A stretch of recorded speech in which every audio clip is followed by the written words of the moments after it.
Welcome to Pete and Hannah's Watch List. I'm your host, Pete Mitchell. I'm here with my great co-host, Hannah. Hello, people. Hannah, we're here today for AFI Redux, where we're trying to figure out the perfect AFI list of the 100 greatest movies of all time. This week we are doing The Giant, which was movie number 82 on the original list. Have you seen this movie before, Hannah? No. I really always thought I had, but rewatching this movie, I was like, I don't think I have seen this. I think I've just seen the most iconic bits. We saw it on HBO Max, and you can stream it now on HBO Max. It was a Warner Brothers production. The great George Stevens, which we've had on the original list on the AFI Top 100 10-Year Revisited, that was George Stevens did Shane. And we've also done him on the Redux because he did A Place in the Sun, also with Elizabeth Taylor. Its screenplay was Fred Gowal and Ivan Moffat, which he'd worked with both on both of those movies. The movie was based on a novel from 1952 from Edna Ferber, and that was based on a oil tycoon, a real guy, actually, Hen. Oh, yeah. Okay, cool. Yeah. He was named Glenn McCarthy, and he was a Texas wildcatter. Oh. Yeah, who owned the Shamrock Hotel, which later got bought by the Hilton Corporation. Edna Ferber made 3 books about racism. First one, Showboat. Oh, wow. Second one, Cimarron, which has been made into 2 movies. Yeah, and then The Giant. So there you go. Wow. Showboat. Whoa. Showboat. Strange one. That's been made into multiple different movies and then famously a musical. Yep. Okay, so cinematographer William C. Muller worked with George Stevens multiple times.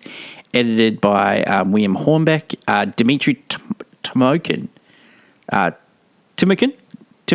We've had him before for High Noon.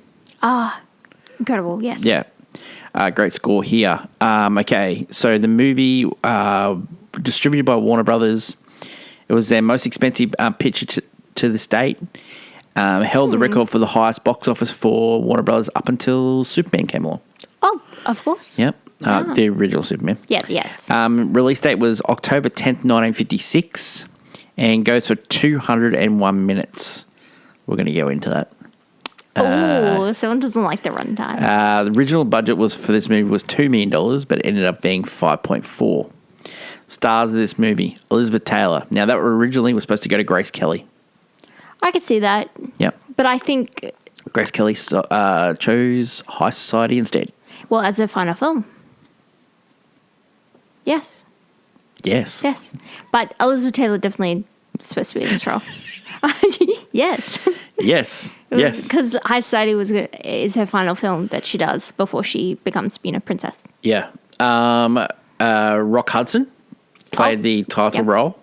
That was pretty much always going to be Rock Hudson. I see that because he plays the kind of all shucksy,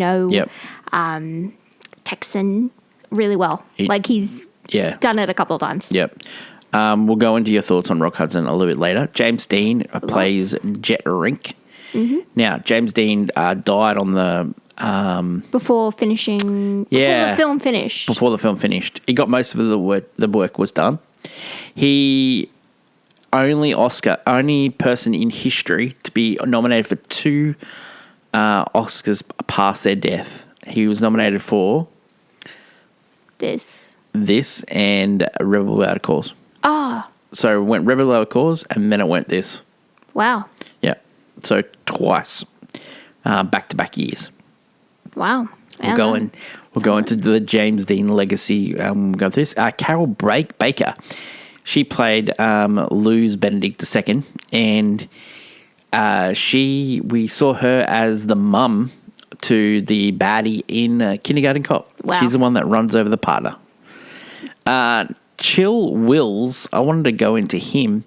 He famously got shunned by Hollywood because when he was nominated for the Alamo in 1960, he lobbied so hard to win that Academy Award, it actually put people off. And you know the person that got put up the most? Who? Was his co-star in The Alamo, John Wayne, and he actually had to apologise for Chill Wills.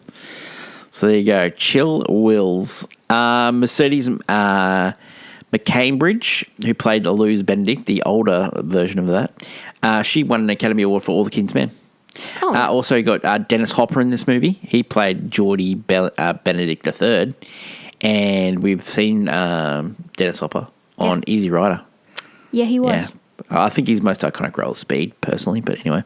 Another person that I wanted to mention in this is Rod Taylor, Australia's own Rod Taylor, star of The Birds. Yeah. And also starred as Winston Churchill in Inglourious Basterds.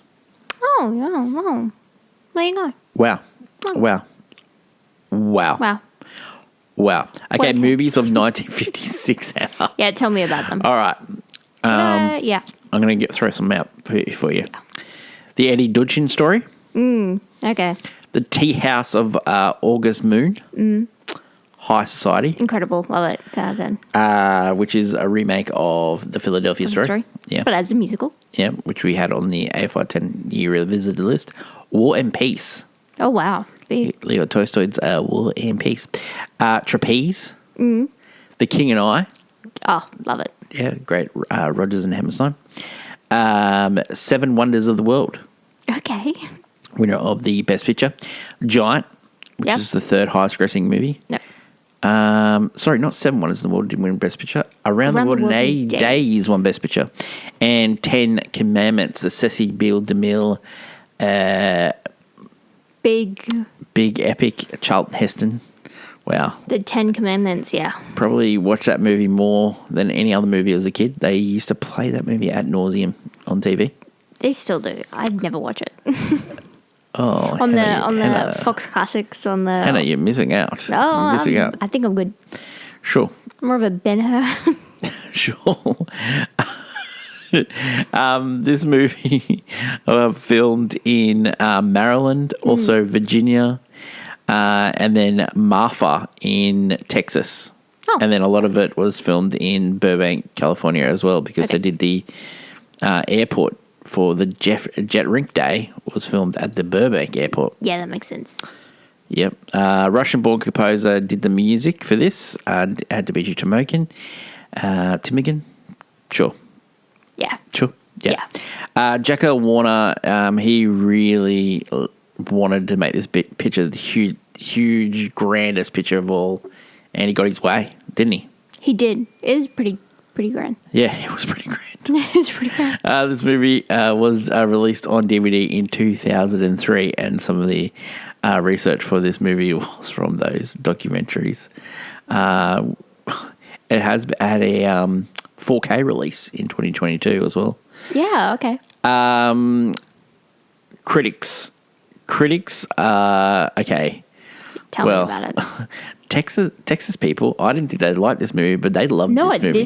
This is their movie. It's a love letter to Texas, even though a lot of people think it's sort of a sobering view of Texas, but nope. Texas people love this movie. Bosley Crowweather, which we've had many times on the list, it says George Stevens takes 3 hours and 17 minutes. Yes, he did. That's heaps of time to go on about Texas, and he has heaps of film to talk about. He continues to write that Giant as a complexity is a strong contender for this year's top film award, which it was. It was nominated for Best Picture. But not everyone was a fan. The great director and critic Francis Truffaut, who said in a 1956 review, 3 hours and 21 minutes of deadly boredom tinted with disgust and a silly, solemn, sly, paternalistic demagogue movie without any boldness, rich of all sorts of concessions, pettiness, and contemptible actions. That was brilliantly said. Wow. Yeah. Wow, okay. Okay, this movie was nominated for Best Picture, losing to Around the World in 80 Days. Yeah. Best Director, it won. Best Actor, James Dean was nominated, but lost. Should have been He supporting. lost to Yul Brynner. Yeah, well. Rock Hudson ended up getting nominated as well, but did not win.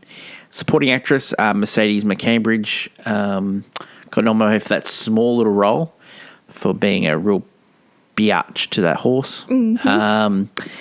She ended up winning an Academy Award. Best Later back on, to screenplay for the Moffat and Gill. Best art direction nominated. Best costume design nominated. Best editing nominated, and music nominated, but only one win, and that was for best director. Yeah. I tell you who loves this movie, Hannah. Tell me. Hannah, the person that loves this movie more than anyone.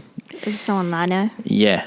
Martin Scorsese, huge fan of this film. Of course he is. He wrote that this movie was his guilty pleasure. I've seen this movie 40 times. I don't like the obvious romanticism. Oh, yeah, 100%. It's strong. It's very studied, but there is more here that people have seen. It also goes to the depiction of a life story through the passage of so many years. You see people grow. I like James Dean. I like the use of music, even though Dimitri Tomoko did it. Wasn't a fan. Wow. Boris Levin's image of the house and the changes in the house. I like the wide range of Mercedes McCambridge riding the Bronco, and then cut to an extreme close-up of hitting the Bronco with the spur, and then back to the wild image. As far as filmmaking goes, Giant is an aspiring film. I don't mean morally, but I do mean visually. It's all visual. Interesting. Yep. Good. A lot of things in pop culture were the Levi Strauss of it all, with the ads campaign, the 501 jeans, and evoking scenes from the movie from James Dean. So there you go. Sure. Reaction to this film recently: IMDb 7.6, Yep. Letterboxd 3.9, and Rotten Tomatoes 86. I thought all probably higher than I thought they were going to be. Wow. You're really distasteful about this one. Sure. Let's talk about a few things before we get on to our hot takes. Of course. Tell me. Let's talk about James yeah. Dean. So we'll talk about James. What an insufferable guy this guy was. He was a mean person on set. At night, he would be all over Elizabeth Taylor, telling him his life story, and there was a rumoured affair between these two, but then during the day, he would be standoffish and acting like a jerk, the fact that he was, he told her all his darkest secrets. He was very, very mean to Rock Hudson. Now, a lot of people surmise that it was because Rock Hudson came on to James Dean. No research ever proved that. Yeah, no. So maybe he was just a jerk to Rock Hudson because he was method. He was from the inside the actor's studio. Yes. And everything he did was method. So when he needed to get drunk, he got drunk. And very noticeable. That scene at the end of the movie where he gives that famous speech when he's drunk, George Stevens had to dub it with another actor because it was Incoherent? couldn't understand it. Wow. Not at all, because he was that drunk. He called George Stevens on set fatty to his face. Okay. They had knockout, drag him out fights every day, and James Dean actually went on strike for 3 days. Yep. He lobbied to get on this picture, but then lobbied hard to get off it. Oh, he's just like Yeah. prima donna style, like Yeah. Yeah, you could say that. my way or the highway, baby. Well, you could say that. You could say that. All right. The world but revolves yeah, around him. It did for a short while. We'll come back to James Dean because he's important for my hot take. I believe it. I believe that. Also, let's talk about Rock Hudson. Love him. Hannah, you are a huge Rock Hudson guy. I think that comes from my stem of my deep love of Doris Day. Yeah. And very famously, he did 3 movies. Three movies that were rom-coms with Doris Day. Most famously, of course, Pillow Talk. He is just such a sweetheart on film. He is just so lovable. It's one of those very charismatic dreamboats that had a difficult life off the set. that, you know, he... Well, he famously was homosexual. Yes. And he never came out. Died of AIDS in 1985. He was very close friends with Elizabeth Taylor, and which they became really good friends on the set of this movie. And she actually became a champion of the AIDS. Yeah. She gave a lot to the charities and all those things. An amazing woman she was. And it's funny how like James Dean was such a prick to both of them, but Elizabeth Taylor was heartbroken when James Dean passed away.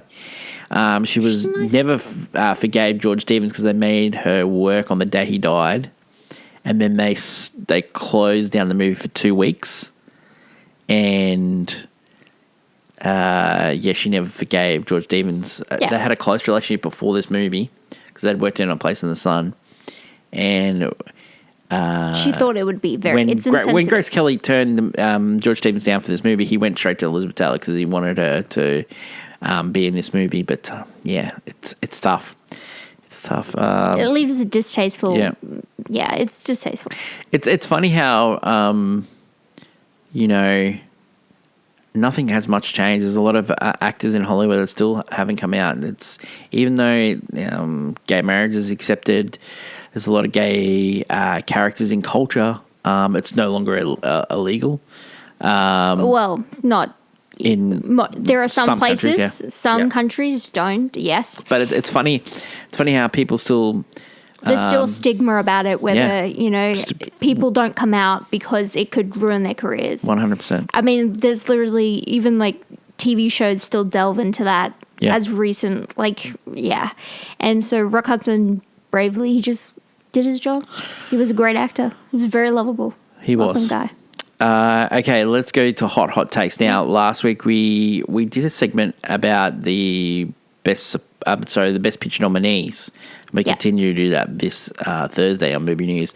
I wanted to talk about two things today for my hot takes. One, the first one was if this movie was made now, it would be a TV show. There's no way this would be a movie. Yeah, no, these movies, I find that these movies don't really necessarily get made anymore. No.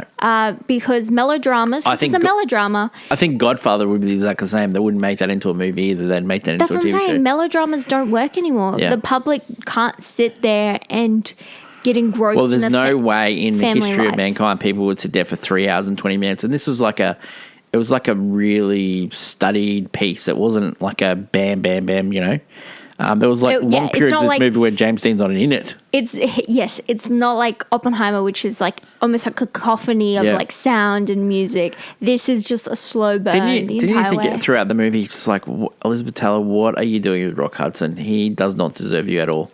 No, I understand the relationship in this movie. Sure. Okay. You and I are different on this. We differ on this one. We differ on many things. But no, when it comes to love, I believe in it. Okay. Oh, wow, that's harsh. Okay. Well, I believe in it. I'm just a sad little girl over here. You are indeed. I'm gonna go cry in my little corner. Anyway, you want to talk about your other second thing? I was just about to. Oh, I was helping you. Thank you. Leading you to it. I'm glad. Go. My second hot take is that James Dean dying was probably one of the worst things that ever happened to Hollywood. Oh, worst things happened in Hollywood. Yeah. Yeah. You think because he was a bright star that was distinguished? Nope. Oh, okay. Because all his mannerisms of like being method and all that just got absolutely glorified and we've put up with insufferable guys still doing it to this day. So you're saying, because I think what you're saying is that if he continued on with his way of how he was acting in movies, people would have actually saw he was not that great. And he was a jerk. And people would have found that disinteresting. So he did this thing where he like moved his head from side to side. I noticed it. And George Stevens hated it. Absolutely hated it. He'd move around. He hated the mumbling as well, which now we get all the time now because of cameras. For sound. Sound can pick it up now, but it doesn't. Now help. we get mumbling all the time now. Like he was just a mumbler, and he also couldn't. Yeah. He was fidgeting constantly. He was moving. I just think him passing away just like glorified all his actions, and a lot of people started copying him. Jack Nicholson wouldn't have done what he would have done. Robert De Niro wouldn't have done what he would have Pretty done. hot take to say that James Dean was the cause of effect of No. method acting. He wasn't, because Marlon Brando and Montgomery Clift proper, also did that as well. Yes, but I think they got found out for being jerks as well. And I think James Dean would have got found out for being a jerk as well. Instead of being a celebrated. Yeah, and so a lot of people Star went down. Hollywood. Yeah, a lot of people glorified him. Like, even Australia's own Heath Ledger glorified Yes. James Dean. I would big time. say very noticeably that anyone who's been pretty method, I would Yeah. find their list, and their list would have this I bet you person's name Leonardo on it. DiCaprio puts James Dean up on a pedestal as well. You can just feel it. It's a classic. I just don't understand why people can't be just nice people on set, because everyone's just trying to do a job. You can be method, but don't affect others, kind of thing. Well, can you? If you can't, I think it's a greater skill to be able to turn it off. Oh no, and turn it back on. I personally, I think Meryl Streep is a lot better performer because she can be able to turn it on and turn it off. Like, she's notoriously been You're able. giving her her flowers. Oh, she's notoriously been able to turn it on and turn it off. Yeah, she's actually a great talent. Yeah, I just think the others are insufferable. Up against other people who are not great. I love it. Like Kristen Stewart, I think, said it best. If a woman tried to do this stuff, they would be run out of Hollywood. It's so true. They'd just be run out of Hollywood. Like even like being a mum, right? And I'm not saying. Ooh. No. Yeah, keep going. What I'm saying is, there's no way if you were a method actor and you go home and your child Needs you. There's no a mum wouldn't be able to say no to a child. So why should a dad be able to do that? Exactly. Why should it's not fair? I hate it. It's a double standard. It's and I'm not fair. saying all actresses are perfect mums. Like we did watch the Joan Crawford story. Mummy Dearest. No wire hangers. Like, I'm not saying all actresses are perfect mothers and stuff like that, but no, I can't think of any actresses that are method that would go home and say no to a child. Yeah. Are you going to pretend that you never had a child, even though your character doesn't have a child? Yeah, no. It's just so stupid. It's stupid. You're all right. I hate it so much. I'll get off my high horse now, and I'll let the person that does not like love talk about this movie, which is about love. Do you reckon this movie is about love? This movie and movies like Guess Who's Coming to Dinner and Go on the Wind are what I call getting your medicine with a huge spoonful of sugar.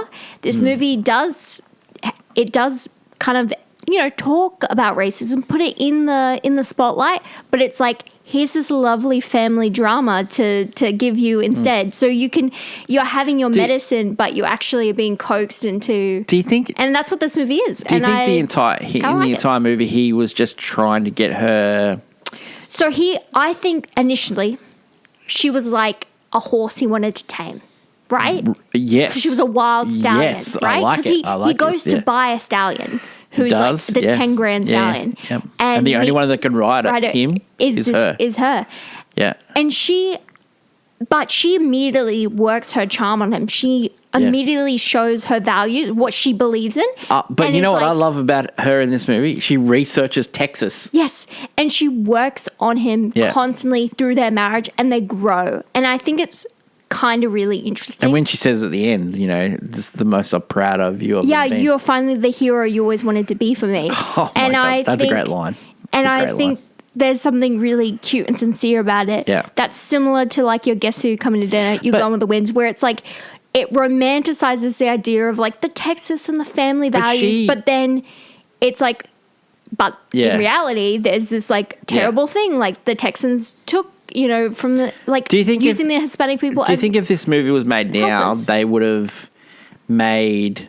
And they don't make this movie. They made a love story between the three of them. See, that's what I think. The love triangle. James Dean's whole character is unnecessary. You could put anyone into that role. Yeah. The character just fills the purpose of the oil thing. Yeah, and being kind of in love with him. Leslie. She never goes for him. No, not at all. She is a devoted wife. Yeah. And I think that's so Yeah, interesting. she's just trying to make the farm better. In more modern movies, even in like Gone with the Wind, it's etched in the fact that she wanted to be with someone else, and like that's her whole arc. In this, it's like no, she just wants to work on her husband to be a better person than he is. It's true. And she wants to help people and be a good person because that's all she wants. She's a good person, and that she wants to be kind to others. Yeah. And she thinks, and she's kind of like gung-ho about it, you know, and works her magic. And do you think that this... It's a really just, you know, sugar, sweet, lovable dramedy, you know, not dramedy, melodrama. And yeah, these films do not get made anymore because if we're going to talk about these issues, it is hard-hitting. It's not... We're not skirting around the topic. This is real life. Yeah. And so, yeah, I don't think we get the Guess Who Come to Dinner anymore. Yeah. We don't get those movies. Do you think that this movie was a precursor to Guess Who's Coming to Dinner? A precursor? I think it's just I wouldn't say precursor, but that constant ticking over of people starting to be more and more aware that... Well, this movie was made in 1956, and then Guess Who's Coming to Dinner, which we did on the Redox list already, was 1967. I mean, you could say. I would just like to say that... This movie walks, so Guess Who's Coming to Dinner could run. You get that snowball effect of people realizing there's change. You know, as Sam Cooke says, a change got to come. You know, like there's a change happening in America. And Hannah, that is one of the greatest things you've ever said on this podcast. Change got to come. I think let's go to Scene Breakdown because you're not going to get better into that because I'm telling you, that is some great work from you. Oh, okay, thanks. I've never been more proud of you to do co-host this episode. So Pete and Hannah's review. Let's go Scene Breakdown first, and Hannah is going to take it away. Yeah. 3 hours 27 minutes. Is it? It feels longer than that. Oh, see, I was fine with it. You were fine with the time? I was fine this entire film. You were fine with the time? Oh, wow. I think this is the only time I'll agree with Martin Scorsese. Wow. Wow. It really waned on me. It weighed on... I could tell. The last hour. The first 2 hours I thought it was really good. The last hour is a bit... I did not like the last hour. I can't believe how much they're packing into the last hour, but it was more so like... I got it, because I was kind of invested in this family. I was invested in the senator in this movie. Governor, I think. No, the senator. Oh, the senator, yeah. You know what vibes he's giving off? What? Lyndon Baines Johnson. Okay. Well, he was a senator, became vice president, and then became president. True. Yeah. I'll just let you know that JFK died in Dallas, Texas. Yes. Just let you know. I know. That's why another reason I think you don't like this film. Okay. Let's go Scene Breakdown. Bick arrives to purchase a stallion and gets invited to dinner to Leslie's family's home. I think he fell in love with the fact that the pastures were so green. Oh, this place was beautiful because it's on the other side of the country. Yeah, it's Maryland, yeah. It's a different country too. Like, no offense. Literally talk about how they live on different countries. No offense, basically. but Texas looks like a shithole compared to this. Oh, yeah. Well, and they turned Texas into something else. Yeah. He is immediately drawn to Leslie, which is the daughter of the family. The great Elizabeth Taylor. God, she's attractive in this movie. Gorgeous. And she's so charming in this movie, and that's very important. Yeah. At breakfast the next morning, Leslie engages him in a conversation, which turns into an argument about Texas and how Texas, they kind of took the land from the Hispanic and the Native American, like they took it. And he's like, how dare you disgrace for sure. the Texans? But also, it comes to the fact that I was just reading about your history. Rod Taylor's character's in love with Leslie. She's sort of betrothed to Rod Taylor, but she doesn't want to be. Yeah. And she's straight away Rock Hudson. And then her sister says, if you don't have him, I will. Yeah, I will. Wow. Yeah, either one. I don't think her sister cared. Either Rock Hudson or Rod Taylor. This ruffles Bick's feathers. But it's kind of intriguing him, seducing him, some would say. And it works. He goes for a stallion and comes back with a stallion and a wife. Like Adam Ponampy. It works and the pair marry and head back to Bick's home. Yeah. I'd love how they're caressing the horse together and then immediately. I love how this is how rich they are. They have their own train station. Oh. It's pretty good. Yeah. Pretty good. On Bick's 500,000 acres. Yeah, it's huge. That's a lot. On Bick's land, the house is run by his sister, Yeah. Yeah. There's a bit of... Probably one of the worst characters in history of... we don't I don't really like her. We do not like people who Cruel to horses. Who are cruel to horses. Ah. Leslie tries to make nice with the help... which is the Hispanic people are they're like farmhands. Thank you and they're hello the ranchers. And that's not done. That's not done here. That he discourages it immediately. Yeah. She meets Jet, the farmhand, who was supposed to be sacked. And the sister went against her brother's wishes and kept him around. We needed all the hands we have here. They do not. Him and Bick do not get along. Yep. At the celebration of their union with Bick's friends and neighbours, Luz keeps pointing out the flaws and, she's not getting up early enough. You're not going to survive this Texas heat. Jet is actually creepily watching from a distance. What a creepo. Leslie does end up fainting from heat exhaustion. Mm-hmm. But the next morning, however, she makes it clear to Luz that she is Bick's wife. Yeah. And that she And I'm going to be running this house. I will not let the heat get to me. So she goes out herding cattle with Bick. Cooks breakfast first. Does everything, only to be sent home early with Jet because, doesn't want the heat getting to her. Bick's like, don't let the heat get to you. I forgot to bring up, when they had breakfast the first time, Elizabeth Taylor, nibbling on a piece of bacon for about 20 minutes. The fake, nibble. The fake bacon, probably. Yeah. Yeah. The food, not very appetizing, would be honest, in this film. Well, this is steaks the size of plates in this. Yeah, and they're all, real crisp. Yeah. Real crisp. Luz talks to Bick to really gauge who's actually in charge of this house. Yeah. While Jet and Leslie drive to see the kind of town on the outskirts where a lot of the Hispanic people live. Well, because she's ridden the horse out. And then the sister didn't like that because the horse was bought for breeding purposes. No one should ride it. And then no one's supposed to. No one can ride that horse. Yeah, and then he goes, well, if she can ride it, I can ride it. Luz thinks she can ride Leslie's horse. Yeah. War wins. Yeah. But she struggles. Continues to kick him with her spurs on her boots. Yeah. Which is damaging multiple the horse. times, just wanting to get bucked off. Yeah. Meanwhile, Leslie is seeing a sick child, wants to help, returns home, only to find her horse is injured. Yeah. And Luz she's fallen ill. When that horse is holding its leg like that, you go, oh, this is not going to end well for this horse. She succumbed to her injuries and she died from falling off the horse. And Leslie straight away thinks of the sick child that she saw. So there's a doctor here. Leslie gets the doctor to come to the child. And Geordie, he ain't happy. Bick over here was like, no, we're not supposed to. Yeah. Okay, whatever. He kind of lets her do it. He can't help himself. Because his name is Geordie. His name is Jordan. Jordan Benedict. The second. And he goes by Bick. Okay, so if you were his friends, would you call him Arnold or Eggs? Eggs Benedict. Yeah, it would be like Eggsy. Love it. Eggsy Mo dude. Yep. But he calls himself Bick. What a weirdo. Sure. Yeah, that's what he goes by. At the funeral. Yeah, I know. At the funeral for Luz, in her will, she actually gives a parcel of land to Jet, of all people. And he tries to buy Jet off. And Bick does try to buy the land, but he refuses. She gave me a part of it. Because I think he genuinely wanted to be a part of that family. He loved Luz, and he wished Bick would love him. And they don't. Yeah. Later, when discussions are happening between the men of the house, Leslie tries to butt in only to be brushed aside. First fight. Leslie insults the men, which causes a fight between her and Bick, only for Leslie and her charming self as ever to diffuse the fight and end in canoodling, of course. Pregnant. And then, Leslie ends up pregnant with twins. A boy and a girl. Yeah.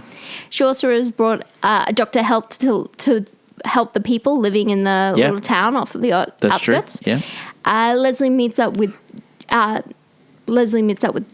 along the way, who has built a fence along his little piece of land. Yeah. He's got a cup of teas going. When Leslie leaves, got great tea. I'd like a cup of tea right now, actually. When Leslie leaves, who wouldn't? Jet discovers oil. Oh, interesting. Yeah. Time passes. Leslie has another daughter, which they named after Luz. Yep. At the kid's birthday party, Bick tries to get his son to ride. Yeah, he but don't he has want to. no interest. Yep. He's crying. Yep. Husband and wife, it leads to a little bit of a bickering, a fight between the two. Later, Leslie does end up leaving with the children back home because she thinks it's just maybe they need time apart. Yeah. It's not going to work out. But before that, Jet comes and says that he's just struck a big. No, that's after. He comes after they come back from Leslie's home. Okay. Yeah. You misremembering? No, I thought they got into a fight and she left after that. No, they get in a fight after the birthday party. Yeah. Then she leaves. She returns back home. She calls that home back at her parents' place. Not a good sign. Bick misses his family. Yeah. They get really upset about this turkey incident. The kids end up feeding a turkey, and then Pedro, yeah. And then they're like, "Is that Pedro?" They're not really farm kids. These kids. I know they're spoiled brats. Yeah. Bick goes. He's got a turkey going on, and his well, life it's a sucks. goose. I think it's goose. No, I think that's a turkey. Yeah. It's pretty big. Big turkey. Bick misses his family. Yeah. So he travels to see them. Yep. And he ends up winning Leslie back. Yeah. And this is when Jet has struck. She says I'm not going to change, which is I think It's something he chose her and he knew that, and that's what keeps him coming. Like that's the kind of love. Yeah, that's true.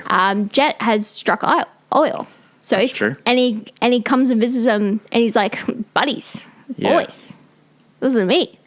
I'm making it big, and he wants to expand. Yep. But they won't. But Bick won't let it happen because this is his, land that he's going to pass on to his children. Yep. His son, hopefully. It's 1941. The children have grown up a little. They're grown up. They're, Yep.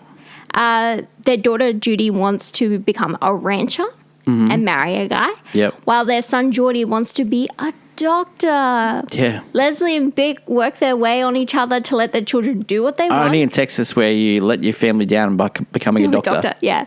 Bick is still hell-bent that Geordie will take over the farm, but he can't help it. He's a good family man, and he lets his family, do what they want. And Leslie was upset because she wanted her daughter to do something more for herself, but, she wanted to be a rancher like her dad. Yeah. It's now Christmas time. Judy ended up eloping with Bob. Geordie makes it clear that he's going to be a doctor, and he won't take over the farm. He won't take over Rita. This is important because everyone else in the town had sort of sold out to oil rigs, Jet Texas, what do they call them? Jet Texas. Everyone else is sold out, and so Benedict he goes, "Oh, what am I fighting for anymore?"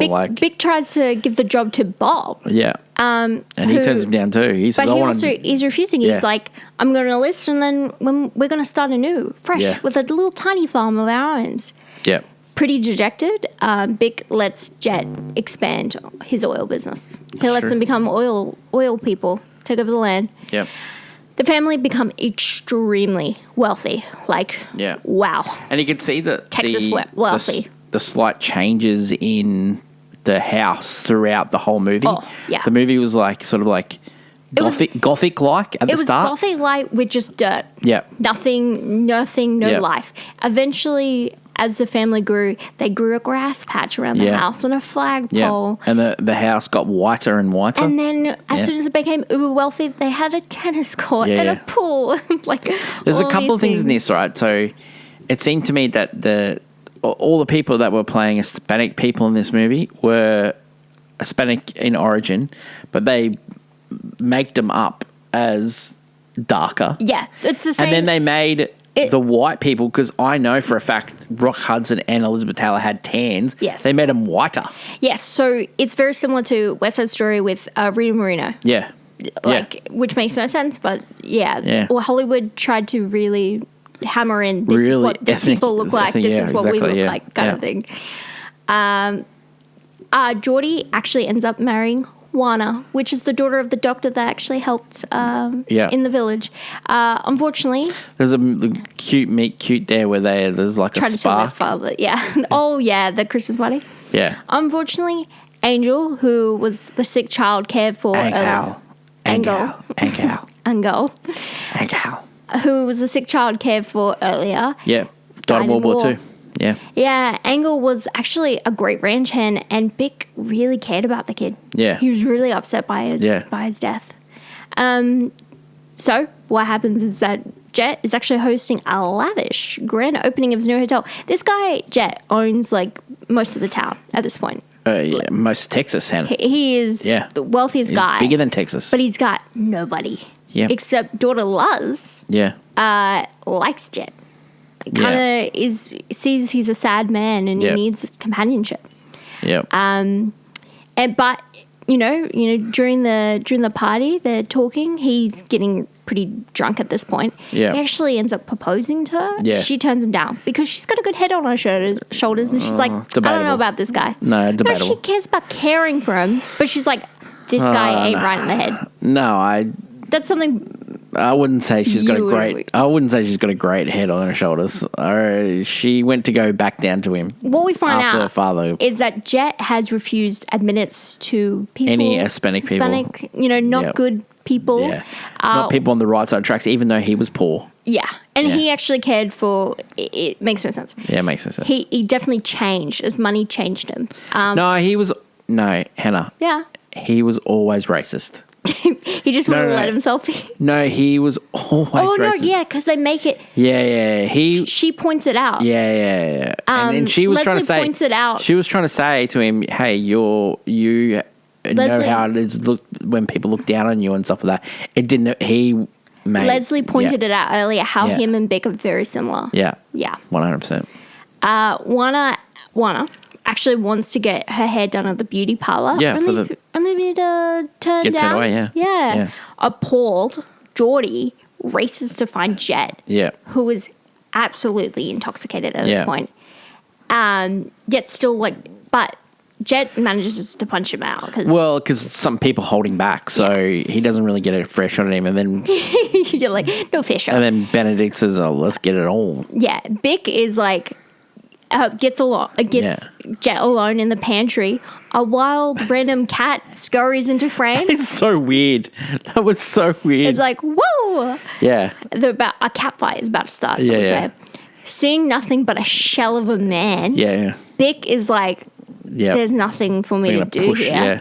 So he pushes the shelves down, which, oh my God, so much work, and leaves on his way out. This causes a huge scene because all of Texas the look up to governor's Jet. there, the senator, They look up to Linda Jet. Baines Johnson's there. They do not. Yeah, they all look up to this guy. And then they go back to the hotel room and Leslie's sort of in it. Luz is, she's like, Geordie is giving it to him. Luz is giving it to him. Like everyone's giving it to him, and he's like, "What have I done in my life?" What have I done for my family to look at me like this? Yeah. Like Geordie particular is like, you stood up for me because they punched out your son in front of all of Texas. You're not speaking. You're not speaking up for my wife. Yeah. You don't care. Luz finds out where Jet is. Yeah. He's still at the banquet hall, and the uncle shows her the way. Yeah, but chill. Anyway, chill, Willis. I wouldn't say that's a. He says, because I think this is important. He wanted her to see how much of a loser this guy is. So Jet passed out before he even gave a speech at the banquet hall. Because the uncle throughout this movie told Bick in this movie, "You need to put this guy down. He's going to come back to haunt you." Not only that, and then when he got rich, he says he's too rich to put down now. Yeah. He's also been like a little guardian. Like he's always been able to get Leslie on his side, and it's very sweet. She sees that he's still like drunk, passed out, mumbling to himself, and Jet confesses like his feelings that he's like always loved Leslie. And he's always been, Yeah. She's got a good head on her shoulders though. She, crushes Luz. And she like immediately is like, babes, seriously. The next day, Bick, Luz, Leslie, and Juana travel back home by car, and they are stopped by a diner. Mm-hmm. And everything seems okay, but the diner is say that. Okay. But then the diner is run by a racist who refuses service, especially to a lovely Hispanic family that walks in. That's true. They insult Juana, and his grandson. So Bick ends up fighting the guy. Yep. They're basically destroying this place. He does lose because, he's an older gentleman at this point. He ends up the loser. Yep. Very weird moment where the sign gets put on him and it's like refuse the right to refuse service to anyone, whatever. Back home, Bick reflects on his legacy. He's quite dejected. Everything. He's thinking that he's a failure for not upholding the old traditions and family values. Because look at, everyone's left them. But Leslie reassures him, stating that his actions at the diner made him a hero. Yep. That he's always wanted to be for her. Yep. And that the legacy is in their grandsons who will carry on. It doesn't matter what they look like. Yeah, but before he says some... oh, wow. He says some awful things, right? Oh, my God. But at the start of the movie... I want him to have a heart attack. Here's right the thing. there. At the start of the movie, when she arrives at their place, he would have thought he would never allow Hispanics, people of color, into his family. And right there, he stood up. Sure, you're being very generous. I'm saying this is the guest who's coming to dinner, speech Spencer Tracy gives. This is what I'm talking about. I prefer Spencer Tracy's speech, thank you. It was, but I'm talking about this is like that small step that makes you think, oh, there's progress, but it's not much. Took them 25 years. They're still Thank God this movie ended. Thank you. Reasons to see this movie, Hannah. I think there's some great performances here by Rock Hudson and Elizabeth Taylor. I think they're amazingly charming. I love Elizabeth Taylor. Okay. I love her. You don't like I like Rock Hudson in his rom-com stuff. I don't like him in this. He's doing that here. He charms her sometimes. He says some funny things to her to win her back. I like some vinegar. Us Texans love vinegar in our eggs. Give me Macmillan and wife. Reasons not to see. The overt racism. James Dean. Much. James Dean. Yeah, I think it. This is not the last James Dean movie we're doing on this list. You know that, right? Awesome. Cool. We're doing Rebel Without a Cause, which we both liked. We liked. Yeah. But particularly with this film is that the kind of trying to be all forward thinking. It kind of dates itself. It's very dated, and that's the thing with these movies. But yeah, that's the thing. They're very dated. Scorsese's right. Some of the shots are pretty cool. I wouldn't rate the horse one. That's weird from Scorsese. Yeah. Did it deserve to be on the original list? On the original list, yeah. I could see this being right there. I could see it more than I see the other movie. What was Place in the Sun? Yeah. I don't... Are you surprised that this movie didn't make the second list? I'm not surprised. And why aren't you surprised? I think when you take off Guests Come to Dinner and this, I think they were a little bit more, and you add something like... Even the 10 years, When you add some... Yeah, I know.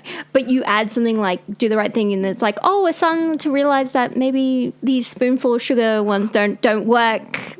Could have said it better myself. Don't work as well. I mean, they were fun at the time, but we are more progress thinking now and cinema's ever changing and we're getting there. We're getting new and fresh ideas. Would you buy this movie on 4K? Personally speaking, yeah. No, I generally would. Okay. And would you watch this movie again? By the way? Yeah, I think I would want all Elizabeth Taylor movies on. Okay. Because I would just love to do an Elizabeth Taylor marathon. Oh, yeah. No. She intrigues me. No, I know. She's great. I think she's one of the greatest actresses. I'm very surprised she didn't get nominated for this. I think she's very good in this movie. She's amazing in this movie. I think she's very good in this movie. On her shoulders. I thought she was good in A Place in the Sun as well. Yeah, but I think she pulls this movie on her shoulders. Yeah. She's the backbone. I think she's done well to put up with two knobs in two movies, Montgomery Clift and James Dean. Okay, James Dean, yeah. I was going to say Rock Hudson. No, I said Montgomery Clift. Yeah, I know. In Place in the Sun. No, and I know. I didn't say Rock Hudson. I didn't. I just didn't like Rock Hudson in this movie. No, I think it's because the character. Yeah, you don't like the character. True. The character's not supposed to be liked. Are you going to watch this movie again? I personally would, yeah. Wow. What would you... No, because that 3 hours really hurt you. It did. I really did. I don't think you could, but I think you would watch scenes. I would if we had it on 4K. I'd watch it again. It's like a marathon, but it's begrudging. That's a begrudging yes. That is rating for this. Would you recommend people to watch this movie? No, personally speaking, I don't think I would recommend. Yeah. Just saying, it's the same as Crime Boy. I don't know. It's the same as Gone with the Wind. It's like one of those movies. Like I don't think I'd recommend it. I think you'd recommend Gone with the Wind way more than this one. Rating for this one. Rating for this one. Personally speaking, oof. She only had like 3 hours and 20 minutes to watch it. No. And then a 50-minute podcast to think about what are we going to rate this movie. Oh, please. 50 minutes and 20 seconds to be exact. All right, what do you want to rate it? And then I'll tell you. I think it's a golf club. Yeah, it's a golf club. Okay. No, I was thinking a golf club, and I was like, how low is he going to go? Because then I'll go the opposite. No, I think it's a golf club. Because I'm fair to movies, unlike you. I'm fair to a lot of movies. I tell you what movie I'm looking forward to next week. Why? Wuthering Heights, the 1939 version. Just when the new I know interpretation. I know how to prepare. We've done this before with Snow White. I prepare. Yeah. I prepare well, Hannah. We did this before with Snow White, but yeah, no. It's movie number 73 on the original list, and I know how to prepare our podcast for the Kismet Fate. I know what I'm doing, Hen. I'm glad. I know what I'm doing. Glad. I don't. Let us know in the comments below what your thoughts on The Giant were, and if you agree with Hannah that it's a great movie. I think it's a good movie, or you agree with Pete and you think it's a waste of time. No, I didn't say it was a waste of time. I said it was a waste of my time. That is my lovely co-host, Hannah. Long live cinema, and until we meet again, it's bye for now. Bye.